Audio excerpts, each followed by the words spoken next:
We take a look at the middle school craft fair, find out about Warwick's own academic league, and test the knowledge of the students and their understanding of pop culture.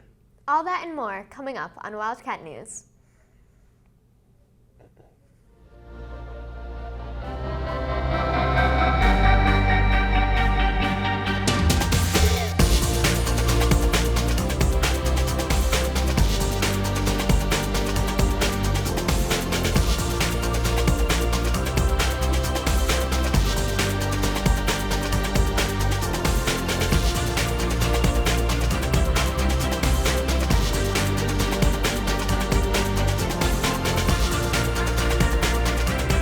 Welcome to the third edition of Wildcat News for the 2019 to 2020 school year. I'm your host, Charles Phelan. And I'm Maddie Goronsky.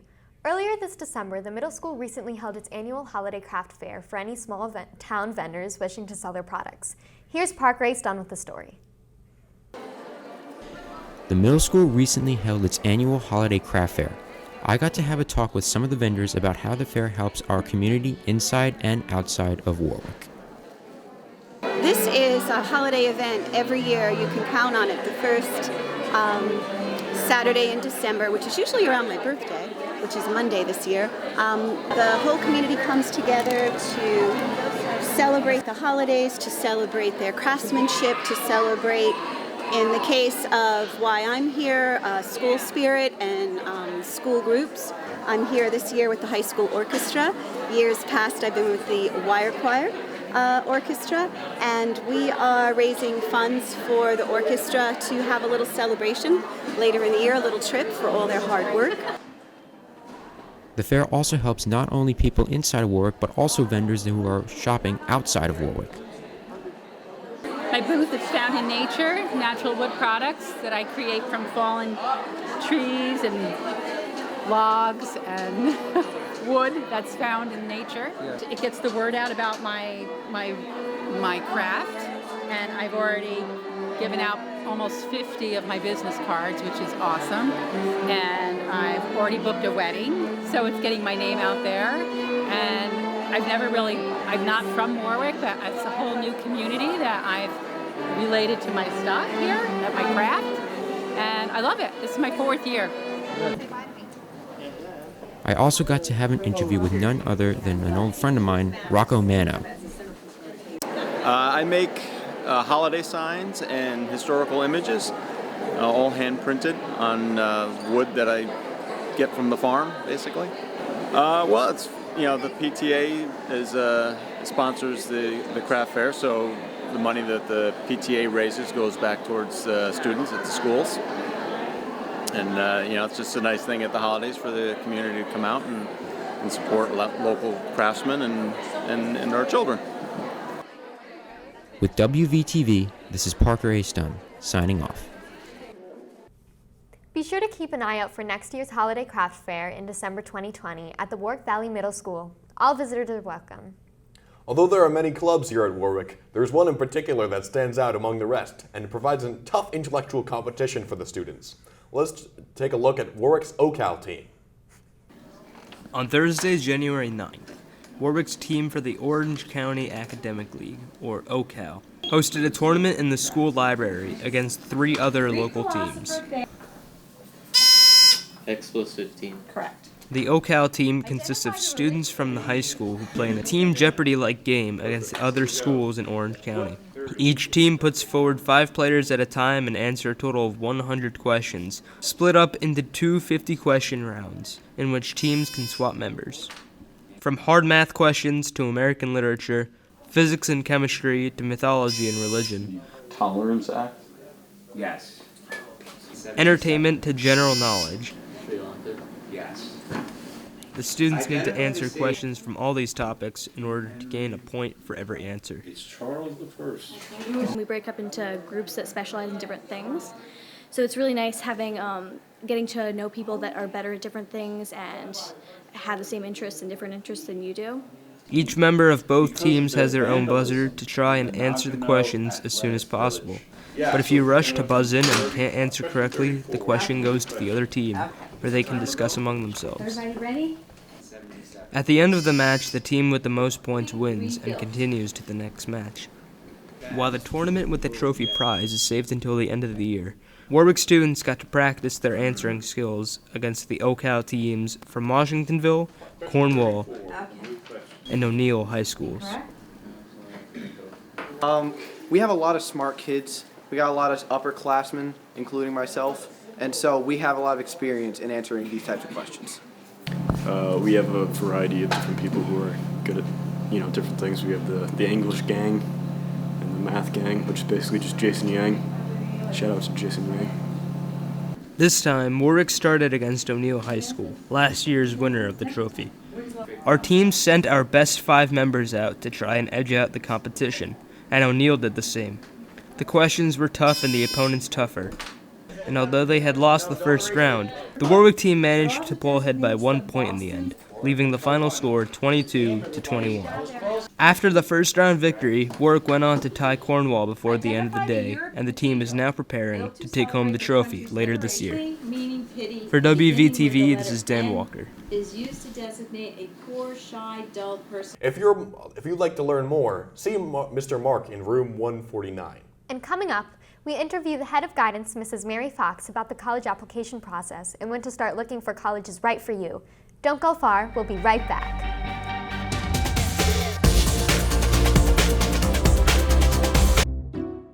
I'll never forget the day our landlord called and said, "Read your lease. No pets allowed." My owner tells him my dog ate the lease, but that didn't work. And now I'm stuck in a shelter. But this pit bull is ready for a new crib. I'm loving, loyal, and play well with others. So don't be intimidated by all my muscles, because the biggest one I have is my heart. That's right, I said it.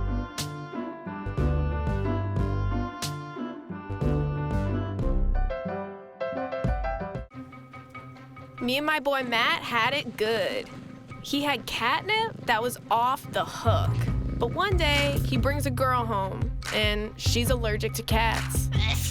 Every sneeze was a nail in my coffin. Now I'm in a shelter. It's decent, but they don't even have Wi-Fi.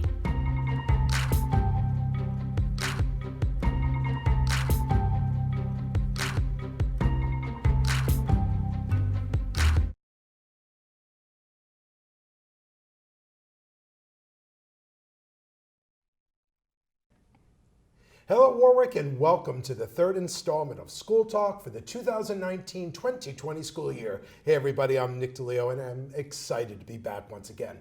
School Talk can be found each month in Warwick Valley Television's Wildcat News.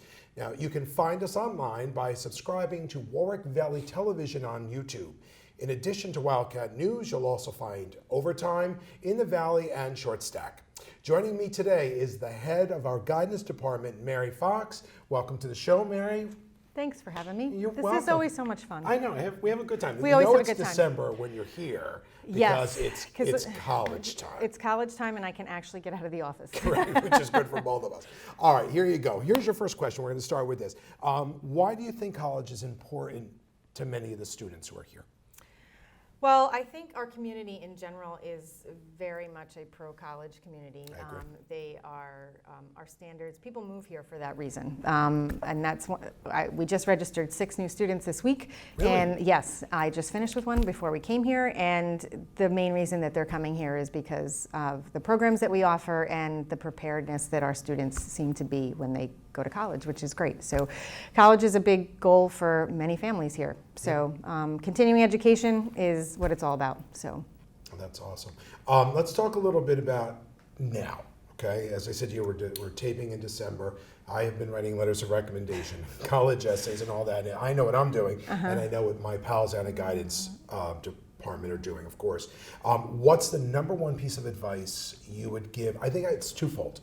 I think to our seniors and to senior parents about this time of year as far as the college application process. So the biggest piece of advice is actually not only just for the seniors, but the juniors who are here, who are going to be starting this process soon, because you really want to give it the appropriate time that it's due. The college application process is a process, so it's not something that you can just truncate and kind of really just short circuit and take shortcuts with, because it's such a big investment in time and money, but it's also where you're going to be spending your life for the foreseeable future, for the next 4 years, 4 years, yes. Usually. And so you really want to make sure that you give enough time for the entire process. So you don't want to start necessarily freshman year, but you want to kind of keep it in the back of your head in terms of being aware that that's your goal. Even if you don't know where you want to go, you want to create enough options for yourself so that at this time of the year, you're kind of working through those last minute details, finishing up your essay, and clicking submit. But a lot of the application itself is like information that is not that taxing. It's name, address, phone number, things like that. The stuff that stresses kids out is the essay, and they kind of will end up procrastinating because they just cannot manage, oh my gosh, I have to write this huge essay. And it's really not that bad. It's 500 words. Like it's not even a full page. I kept mine at 650. Yeah. 550.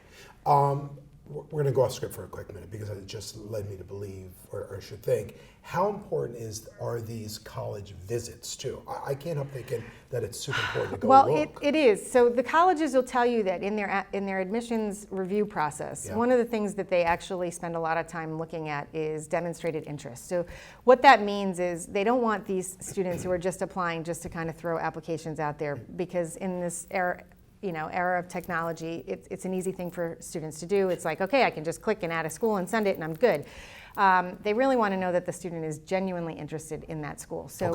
So how they do that is making sure that, have they been to the campus? Have they talked to a rep? Things like that. So they track all that stuff. They have all these algorithms. They actually put cookies on your phone when you're visiting colleges and things like that, so they know where you were on the campus. It's kind of crazy how technology has changed that whole process. But and now you can do virtual tours. But the biggest advice that I can say is you still have to get on the campus, because the feel is what's going, and you can't get that from a video. So you really have to be on the campus, take a walk around. Take a walk around in December, be in Oneonta when they've just gotten, 3 feet of snow in the last 2 weeks. Is that still a place you really want to be? Can you navigate those hills and things like that? So, what's the feel like? Are the professors accessible? Are the students, do you see yourself among that crowd? Do you feel comfortable? Like, those are the tangibles that you can't get from a video. Yeah, and I have to agree, because when we do the college unit in English 12 and senior project, I tell them go visit the school, and I always tell them twice, go during the week when classes are in session, and then I say take a second ride back up on a Saturday, see what it feels like on a Saturday when campus itself the classes are closed. What's the social life feel like? Yeah, because you're spending a lot of time, and that's the biggest adjustment that most high school students find difficult, is in the freshman year, is you're going from a very scripted life that you've had since you were 5. Correct. Right? Your day starts at 7:40, it ends at 2:30, and then you have these extracurriculars, these meetings, this volunteer work, you're going to work part-time, whatever it is that you're doing, you fall into bed about 11 or 12, if we're lucky, because they're doing homework from like 9 to 12. If we're good, and then they get to start it all over again. So their day's been scripted for their entire life, and then they go to college and they have 5 classes and all of this extra time, and they're like, oh my gosh, what do I do with it? So it's managing that time and getting involved on campuses and kind of really putting yourself out there where your parents and with the students, but they have pretty much, that's been done for them, and now they have to do it themselves. So that's kind of a big adjustment. And I think that's what our students stumble initially, is that whole new level of freedom and how to manage it. Yeah. So it's December. What's our guidance department doing right now? All of those great guidance counselors down there, what are they doing to help our seniors? So we're finished. Yeah. So we're finishing up applications. Like for whatever reason, this year our senior class was on top of it. We had an extraordinary amount of students who did early action, so they were done before Thanksgiving with a lot of their applications. But we still have a handful now. The next big deadline is January 1st. Okay. So they're coming in and we're kind of fine-tuning and finishing up that process. So they've submitted their application. They're bringing us their transcript request forms. We're uploading and sending out transcripts, letters of recommendation, that kind of thing. The next piece that comes up is sending out their first marking period grades and their mid-year reports, because the colleges want to see, okay, this is what you said you were taking when you applied. How are you doing in those classes? Did you drop those classes? Did your grades drop? Where has senioritis kicked in? Yep. All of those kinds of things. So the colleges actually monitor that, and they will send out emails to students who have made some significant changes for the not so good progress, and they've gotten a little bit of senioritis or they've stumbled a little bit, and just kind of let them know, like, we're watching. Right. And it's a good point you bring up, because I say that in my classes as well, is you're in, great, but it's conditional. It is very conditional and can be rescinded, can it not? Yes, and we've had that. We've had colleges, some big name colleges actually call us and say, can you just get a message to this young person and let them know that if we see the grade continue to drop, that we're watching, and that their acceptance is conditional based on how they finish the year. So it's a little nerve-wracking. You mentioned something I want to go back to just very quickly for maybe parents who are watching us who are juniors, sophomores. There are these two things. There's early decision and early action. What's the difference between the two? So early decision is basically, I am 150% committed to this school. So I'm going to apply early, and if I get accepted, I will not apply anywhere else, and I'm going. Okay. So that is a huge decision on the part of a family, because you're basically signing off that I'm going to do this, and the only way out of it is that if there is a severe financial discrepancy in what you're able to afford, and then you have to kind of go through an appeal process to kind of be let out, because it's a contract. Okay. Early action you can do to as many schools as you want, and that just means that the earlier you get your application in, if you make it, a lot of them were November 1st, November 15th, right, November 30th, those are like the big dates, that you'll have a decision by Christmas, which is great, because then you kind of know what you're looking at in terms of and then you can kind of go back, and a lot of students will go back and visit after they've been accepted to an accepted students day to kind of see, is this really where I want to be now? So before you have to commit in May. All right, because there are a lot of people who ask that question. I'm always unsure. Yeah. What's the biggest part from a student's standpoint? What's the most stressful part for them, or for parents, for guidance counselors, overall, of applying to these colleges? I think. And how can we stop it? Yeah, maybe? I think there's just so much pressure on students to find like the perfect whatever, either the perfect college, the perfect Instagram post, all of those things. Like there's just so much. You and I are going wild. Yes, yeah. So there's all of this pressure on them all the time that they can't make any mistakes in any of the process, or their life is ruined. And what I want to kind of tell them is to kind of like take a breath, and you're going to find any school can be the right school. It's what you want to get out of it. It's what you make of it when you're there. I totally agree with that. You got to make sure it's a good fit. They're stressing about the essays, and I have to write the perfect essay, and I'm like, just tell your story. Right. They want to know your story. Yeah. And in your story, some students are like, but nobody wants to hear my sob story, or they don't want to, I have nothing exciting to write about. I'm like, yeah, you do. You're a person, you've lived a life. It's, what's important to you? What are you passionate about? What are you hoping to get out of being at their school? So, it's just a lot of conversation, and they get overwhelmed with it. So it's kind of breaking it down into little steps and just chipping away at it, and being okay with, like, listen, worst case scenario, I'm going to go to SUNY Orange, and I hate when they say it like that, because SUNY Orange is a phenomenal option for so many students. And for a lot of reasons, it's a great choice, especially because college is so expensive now. So a lot of students are like, I'm just going to I'm like, please stop saying that, because it's a tough school. It's a really great school. You're going to be prepared, and you're going to have options. But, it buys you time. Yeah. And sometimes, everybody develops at different rates, and your paths splinter significantly after graduation, and that's kind of something that they don't realize until they actually go through it. No, I'm a big fan of our SUNY schools, yeah. Even Rockland or Ulster, yeah. or whatever. It's just such a great option. Now, you've been here how many years? Do I have to answer that on camera? Wait a minute. I didn't say what you're on. How long have you been I have been at Warwick for, I think this is year 23. Okay, so this is 24 for me, right? And I'm thinking back to my college years. From when you came in as a fledgling guidance counselor to today, how's that? Right? Yes, that's awesome. How has the process of applying changed? Significantly.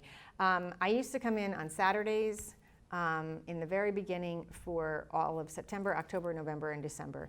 And I would sit and package every single college application. So I would see every application, I'd see every essay, I'd see every letter of recommendation, and I would kind of actually go so far as to make sure it was in a certain order in the envelopes and all of that, right? So that when they opened it, they'd see a certain presentation. And now it's all digital. So there's a lot of times where I won't see the essay at all. Unless a student shares it with me, I don't see it. So I have no idea what their applications say or look like unless they came and asked questions and pulled it up in front of me. I don't get to see any of it. So now it's less time consuming in certain regards on my part because we just have to send in our letters and transcripts and things like that. But I missed that other piece because you just learned so much. I always learned more about the student going through that process because you worked so intimately with them as they crafted all of it. And their essays would reveal the most beautiful things about them. And I was like, oh my gosh, this is so great. Yeah, my favorite time of year. It's like, how did I not know that in 4 years? They're like, oh, I didn't think it was a big deal. I'm like, you're kind of a black belts are kind of a big deal. Yeah, right. You know, Third. the equestrian riders like kind of a big deal. I think we would be remiss if we didn't talk about this. I mean, it's great we're sending our kids to schools and all that, but there's a great percentage too who just for whatever reason don't want to go to school, and I think that's an option too. Or our military.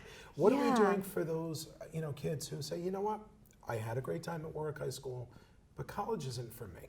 Yeah, well, I think one, I want to applaud those students because there's just the message is not clear. It's all about. Post-secondary education has nothing to do with four-year college. Like it does and it doesn't.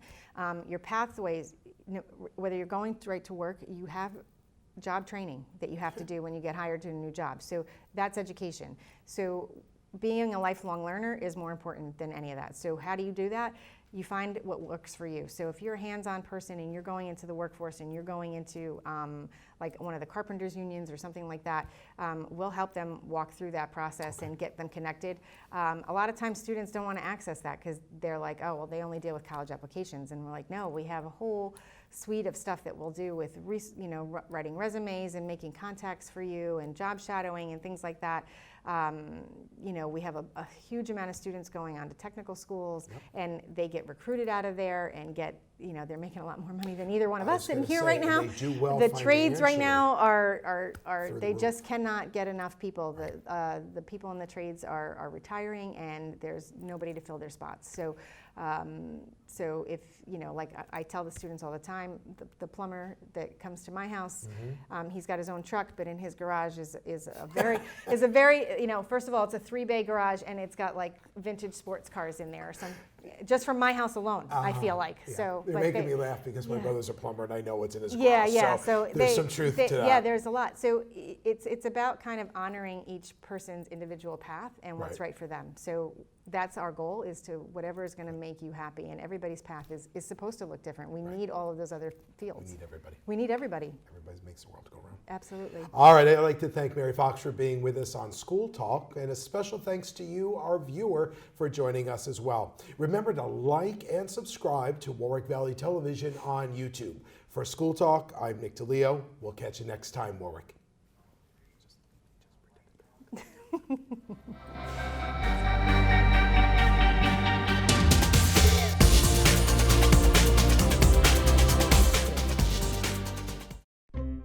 Kevin, you thinking about retirement? Of course I've thought about it, but there's all this stuff in the way. Oh, you're not kidding. The house, the kids are going to college. My new car. Car? You bought a new car? Oh, hey, you should meet my friend Avo. Avo's a retirement coach. He'll help get you started. But what does Avo tell you to do? You don't know? Focus on your future. Your goals can still be met. But how? Target your tomorrow. And use the Avo bet. You sing? Not really. A is for taking action. Start off with a plan. You built these letters? Yep. V is for variety. There's so many ways you can. I follow you. Come on. O's for optimize your savings. Let Avo lead the way. Visit aceyourretirement.org today. Nice sign. Thanks, I made it myself. Cool.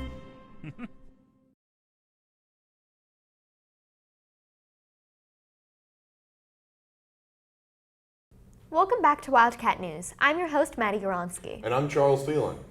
There may be 50 states in the United States, but it isn't common for someone to know all of them. To test this, one student has gone out and taken a survey. There's 50 states in the U.S., but do people know them all? Let's find out. Now, I have a state on the screen right here. Can you tell me what state that is? That looks like Oklahoma. And you would be right. Thanks for playing. Thanks. Can you tell me what state that is? That has to be, Kentucky. That is Louisiana. Now, can you tell me what state that is? That's Hawaii. Good job, Jack. Thanks. Can you tell me what state that is? That state is Nebraska. Good job. In the end, it seems that people do know their states. This has been Aidan Henderson, WVTV, signing off. It seems most people do know their states, especially when they have an uncommon shape. Maybe the less unique-looking shapes wouldn't be as well known? Movies are such a big part of all of our lives, but how well do students know the people behind their favorite characters? Here's Cottle with the story. Hi, I'm Cottle, and earlier this week I asked a few students here at Warwick Valley High School whether they could identify a photo of a very famous actor. Their answers will very much shock you. On my screen here, I have a picture of a very famous actor. Charlie, do you know the name of this actor? George W. Bush. This is not George W. Bush. This is Robert De Niro. In front of me is a picture of a famous actor, and I'm going to be saying if she knows who they are. Sophie, who is said actor on said screen? I want to say her name is, I know this one. Is that Julia Roberts? That is Julia Roberts. In front of us is a picture of a very famous actor. I'm going to be seeing if he knows who this is. Can you tell me this actor's name? I have no idea who that is. Any guesses? Betty White. This is not Betty White. This is a picture of Emma Stone. She just got engaged. Thank you. In front of us is a photo of a very famous actor. I'm going to be asking her if she knows who this is. Ash, who is this? I know exactly who that is. It's Anne Hathaway. And have you seen her in anything before? Honestly, I don't. The Devil Wears Prada? Yeah, she is in that movie. Thanks, Ash. David, you can look at this picture right here. Can you tell me who this is? I have no clue, but I'm gonna go for Jamal Jenkins. Unfortunately, this is not a photo of Jamal Jenkins. This is a photo of a very famous person who has a lot of Oscars. Her name is Meryl Streep. Have you seen her in anything before? Probably The Hunger Games. No, she's not in the Hunger Games, but good try. Thanks, David. Wow, I guess students here really don't know pop culture like I thought they did. With WVTV, I'm Cottle, signing off. It's always surprising to see how quickly pop culture changes. If you have any more quizzes you'd like to see on Wildcat News, be sure to visit the studio and let the staff know. That's all the time we have for this edition of Wildcat News. If you will have a story that you'd like to see on the show, be sure to stop by room 136 and let the staff at WVTV know. Be sure to like and subscribe to see future editions of Wildcat News, as well as other shows such as In the Valley, Overtime, and Short Stack. For WVTV, I'm Maddie Gronsky. And I'm Charles Phelan, and we'll see you next time.